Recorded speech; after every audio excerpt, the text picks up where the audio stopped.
Tiling kesilsin. Hali o'zing ham qaynona bo'lasan. O'zingga ham xuddi o'zingga o'xshagan kelin keladi. Ko'raman o'shanda. Buni qaytar dunyo deb qo'yishdi.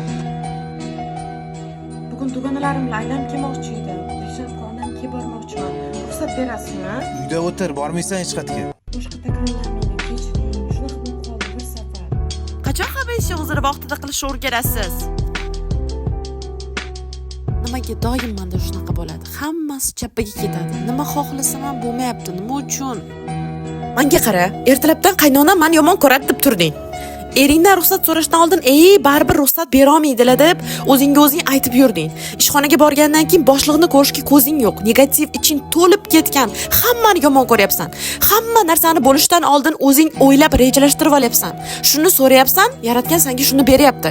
Balki ichingda to'lib ketgan negativlarni, to'lib ketgan hamma yomon hislaringni chiqarish vaqti kelgandir. O'y-xayollaringiz va hislaringizni to'g'irlash vaqti keldi. Ular xuddi hayotingizga telefonni simi yo'q bo'lsa ham aloqasi bo'lgani kabi ta'sir qiladi.